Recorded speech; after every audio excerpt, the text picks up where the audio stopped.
My name is Mark Reynolds, and when all of this happened, my wife, Jessica, and I had been married for a little over 20 years. We first met in college and tied the knot not long after graduation. Our daughters, Emily and Hannah, were close in age, just a year apart. Emily had just started her freshman year at college, while Hannah was finishing up her senior year of high school. About 6 weeks ago, we dropped Emily off at a big state university, which was roughly a 2-hour drive from home. She was staying in the freshman dorms, sharing a room with a good friend. As for Hannah, she hadn't decided where she'd be going yet, but there was a good chance she and Emily might end up at the same school. Like most siblings, they had their fair share of fights, but at the end of the day, they were close and always looked out for each other. Emily leaving for college definitely left a noticeable void in our home, but we were excited for her and the new experiences ahead. I worked as a partner at a large accounting firm, while Jessica had a supervisory role at a local building supply contractor. She'd gone back to work once both girls were in school and worked her way up, even though she'd originally majored in English. I earned more than she did, but we were financially comfortable, able to afford a nice home, new cars, and the little luxuries in life. Jessica seemed to genuinely enjoy her job. That Friday, I left work about an hour earlier than usual, eager to get home. Hannah was away at a school camp for the weekend and wouldn't be back until Sunday night, which meant Jessica and I had the house to ourselves. I couldn't help but smile, thinking about the opportunity for some much-needed alone time with my wife. A nice dinner at our favorite Italian restaurant, followed by a little overdue intimacy. Ever since we dropped Emily off at school, things between us had felt slightly off balance. Maybe this weekend, just the two of us would help us reconnect. As I pulled into the driveway, I saw Jessica's car parked in the garage. Looked like she'd decided to call it a day early too.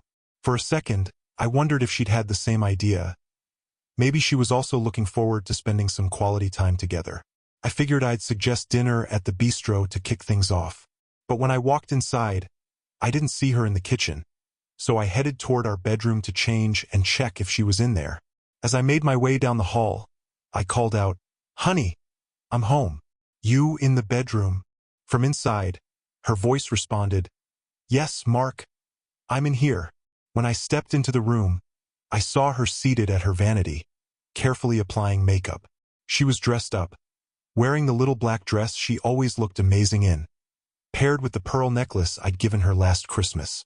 Her heels sat neatly on the floor beside her. That's when I noticed her overnight bag on the bench, already half-packed. I could see lingerie and casual clothes inside, like she'd been in the middle of getting everything together. "Oh, crap, Jessica," I said, feeling a wave of guilt. Did I completely forget we were going somewhere this weekend? Must be having a senior moment. Where are we headed? I can be ready in no time. She turned to me, her expression unreadable. "Mark, I never told you." A strange feeling crept over me. Never told me what? "I have a date this weekend." At first, I just stood there, trying to process what she'd said. "A date?" I finally blurted out. "What the hell are you talking about?" Jessica sighed, looking more inconvenienced than guilty. "I wasn't expecting you home this early. I was planning on telling you right before I left." My stomach twisted. "You're joking, right? Please tell me you're joking." She gave me a look like I was overreacting. "Mark, it's just one weekend. I'll be the same person when I come back Sunday. Since Emily left, I've been feeling down, and I need this.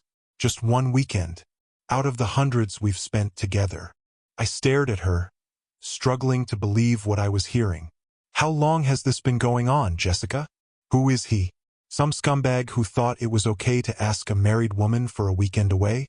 Are you leaving me for him?" She let out a soft, almost amused chuckle. "Don't be silly. I love you, Mark. Only you. His name doesn't matter, so I'm not going to tell you. I called an Uber so you wouldn't even see him. We've only had lunch a couple of times. I haven't actually cheated on you yet." She kept going, like she was giving me a perfectly rational explanation. "I know this is upsetting, but that's why I didn't want to lie to you. I didn't want to sneak around behind your back.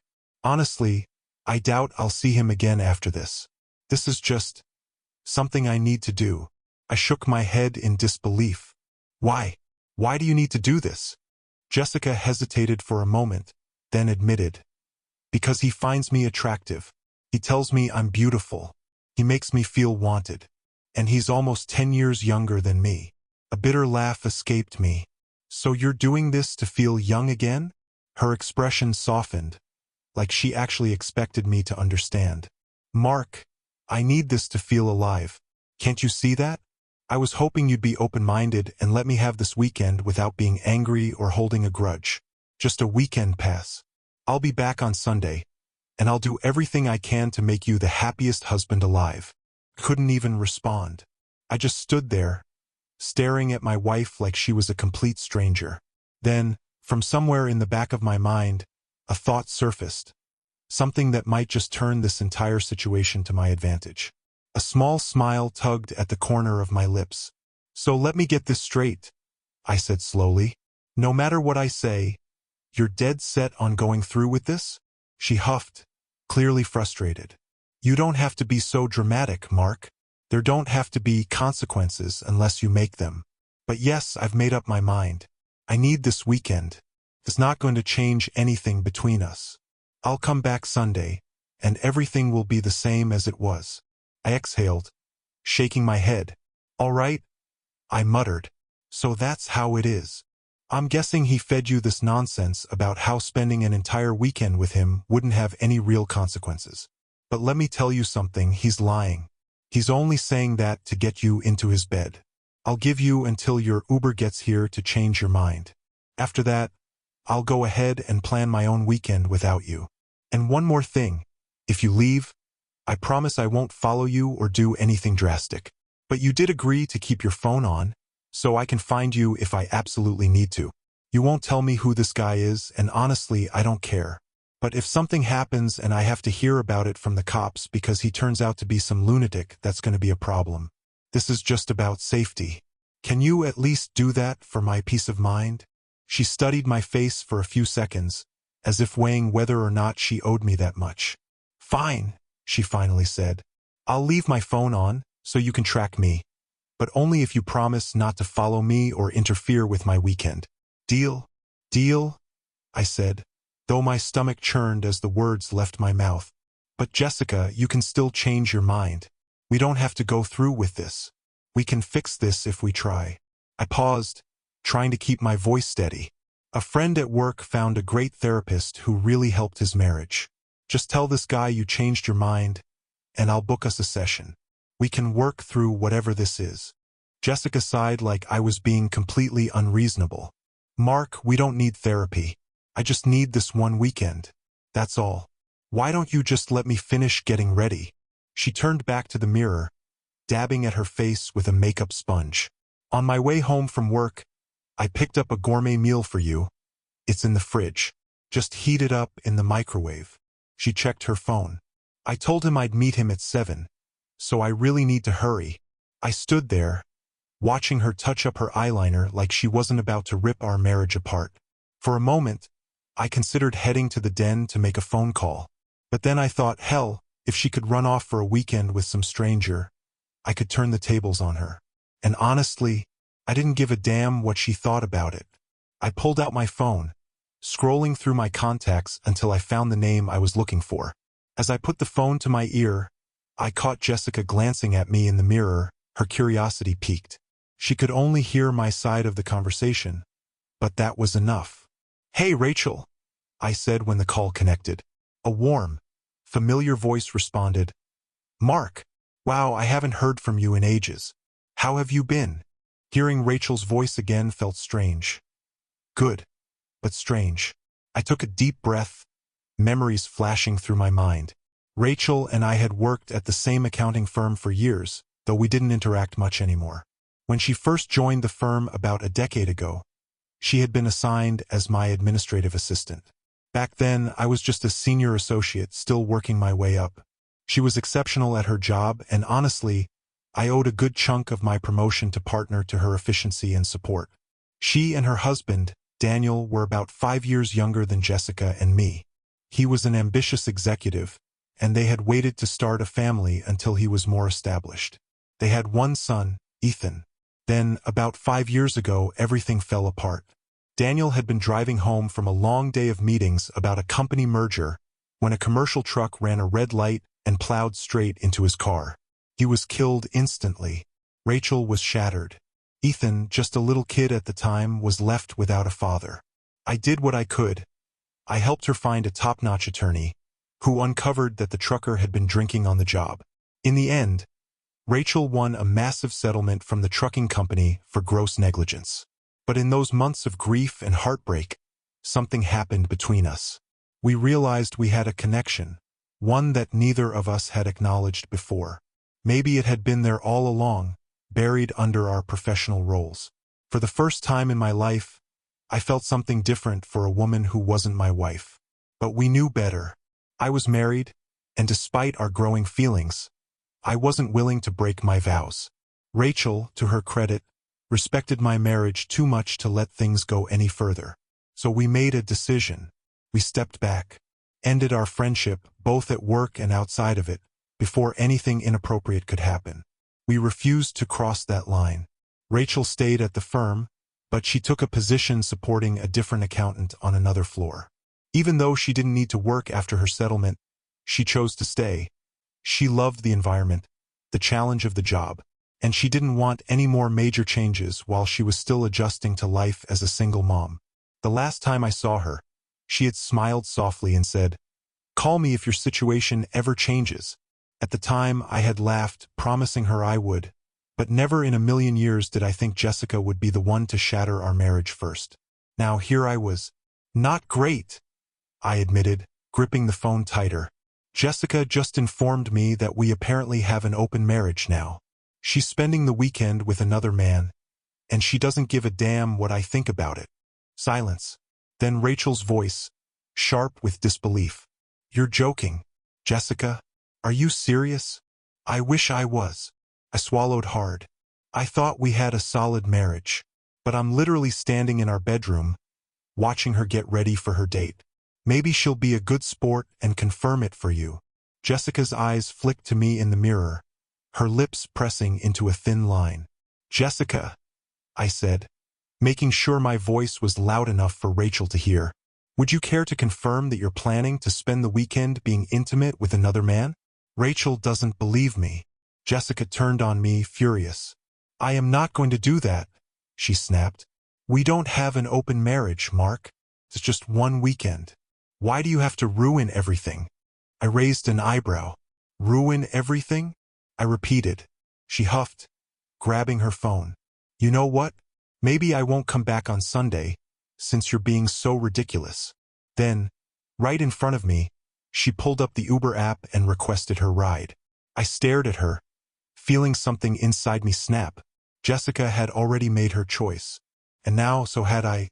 "I'm going outside to wait for my ride," Jessica said, grabbing the handle of her overnight bag and pulling it behind her.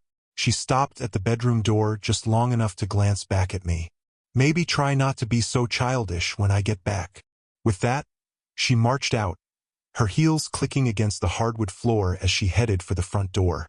I brought my phone back to my ear. "Did you hear that?" Rachel sighed on the other end.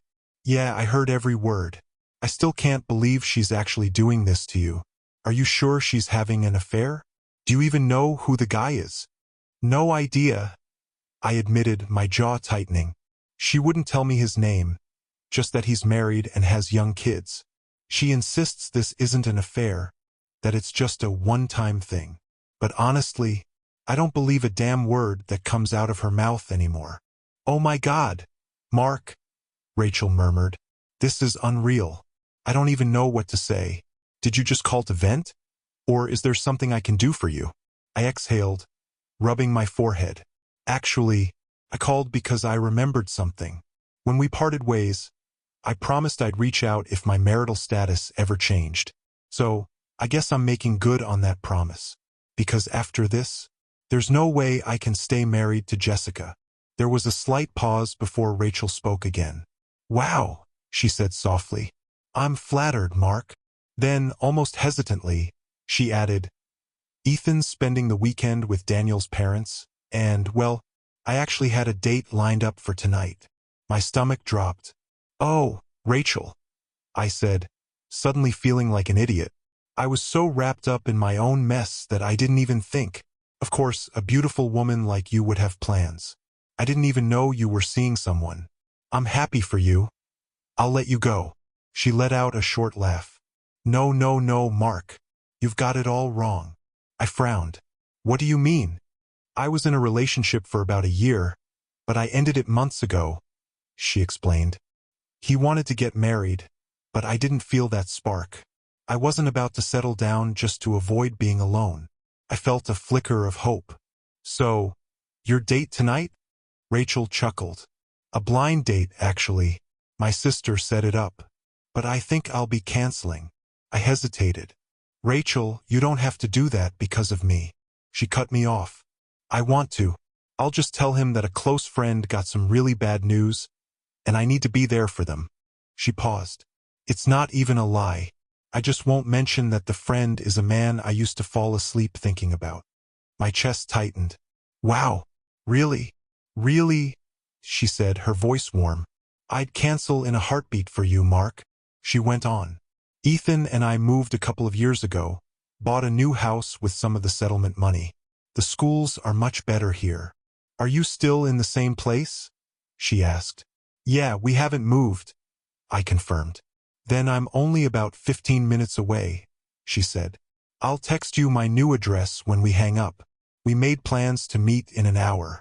Instead of spending the evening alone, drowning in my own misery, I found myself sitting across from Rachel at the little Italian bistro where I had originally planned to take Jessica. The connection between us hadn't faded over the years. If anything, it felt even stronger. That night, and for most of the weekend, we hardly left her bed. It wasn't just the physical attraction, though that was undeniably intense. It was the way we fit together, the way everything just felt right. By Sunday morning, as we lay tangled in the sheets, the conversation inevitably turned back to Jessica. You're really going to go through with it? Rachel asked, propping herself up on one elbow. I looked up at the ceiling. Yeah, I don't care what she says. There's no fixing this. I can't stay married to her after what she's done, no matter what happens with us. Rachel smiled. One of those slow, radiant smiles that made my chest ache in the best way. Well, mister, she said playfully, trailing her fingers across my chest. I'd say we've got one hell of a future ahead of us. I'd love to see where this goes. And I know Ethan would be thrilled to have you back in his life. We made love again. A celebration of new beginnings, of finally giving in to what had been brewing between us for years. Afterward, I left Rachel's house and went home, knowing I had a confrontation waiting for me. I called Emily at school, filling her in on what had happened.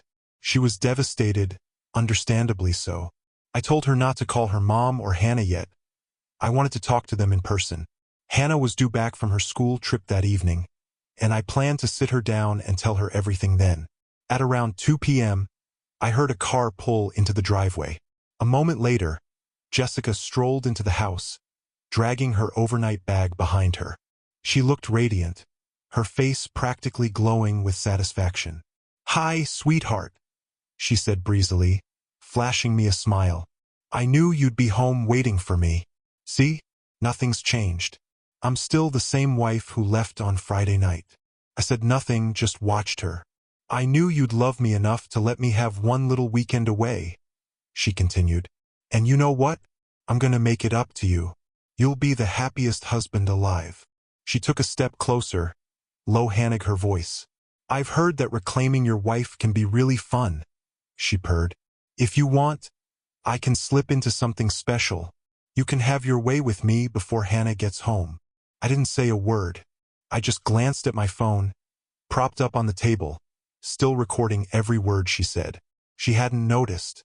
I figured I'd need proof for my kids, my family, just in case she tried to spin this into me being the bad guy. I finally spoke, my voice calm. Jessica, I know you hate protection and I've had a vasectomy. So why don't you tell me? Did David use protection when he slept with you all weekend? Her face fell. She looked down at the floor, her confidence crumbling. Then suddenly her head shot up. How do you know his name? She demanded. You promised you wouldn't follow me or interfere with my weekend. I shrugged. I didn't follow you, but I did have a private investigator do it for me. Her eyes widened. Thanks for leaving your phone on. By the way, I continued. Made it easy to track you. I leaned back, studying her reaction. He wasn't able to start tailing you until Saturday, since you sprung your plans on me last minute. I had to pay him double for the inconvenience, but it was well worth it, if only to see David's wife's reaction when she found out what he was up to. Jessica turned pale. By the way, I added, my voice casual, did you know that David's wife's father owns the company where both of you work? She just stood there, silent. Yeah, I said, nodding. Something tells me David's career is about to come to a screeching halt on Monday morning. And as for you, I smirked. Let's just say I've asked them not to fire you, at least not yet. Jessica opened her mouth, then closed it again. For the first time all weekend, she had nothing to say. And for the first time in years, I felt like I was the one in control. Jessica sank onto the couch across from me, her body slumping as if all the energy had drained out of her. She stared at me with wide, pleading eyes. I can't believe you would do this to me, she murmured, her voice filled with shock and disbelief. I let out a short, humorless laugh. That makes two of us. She buried her face in her hands, staring hard at the floor. David told me this weekend would help our marriage. He said it would give us the spark we needed. I shook my head. That's what happens when you listen to your boyfriend instead of your husband. Turns out, the spark you two created just burned down 2 marriages. Jessica let out a broken sob. No, no, no, she wailed, shaking her head violently. I don't want a divorce. I told you this was a one-time thing. It was never meant to happen again. She lifted her face, eyes red-rimmed and desperate. David and I weren't having an affair. I was just lost. Ever since Emily left for school, I felt empty, and I thought this would make me feel better about myself. I thought I'd come back to you better, happier, ready to be a better wife. Her voice cracked. Mark, I did this for us. I stared at her, expression unreadable. Please, she begged. Can't we do something? Try marriage counseling. You said your friend found a great therapist. Maybe we could go together? She looked up at me with hope flick-hannig in her eyes, but I knew what I had to say next would crush it. When I was young, my father taught me that once you take an action, you don't get to control how the other person reacts. I exhaled, my voice firm but calm. Jessica, I begged you not to go. I pleaded with you to reconsider, but you mocked me, called me childish, and walked out that door anyway. She winced.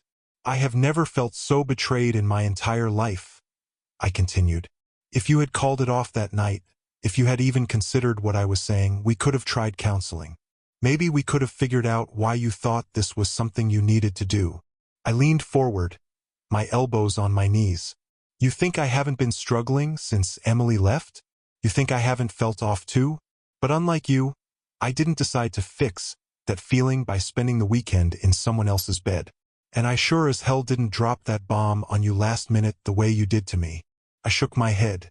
The moment you stepped into that Uber and left for the resort, our marriage was over. You just didn't realize it yet. Jessica let out a choked sob and collapsed to the floor. She crawled toward me on her hands and knees, wrapping her arms around my legs like a drowning woman clinging to a life raft. Please, Mark, she sobbed, pressing her forehead against my shins. Please don't leave me. I was stupid. I let David get into my head. He lied to me. She looked up, eyes desperate. The sex wasn't even good, Mark. It was mediocre at best.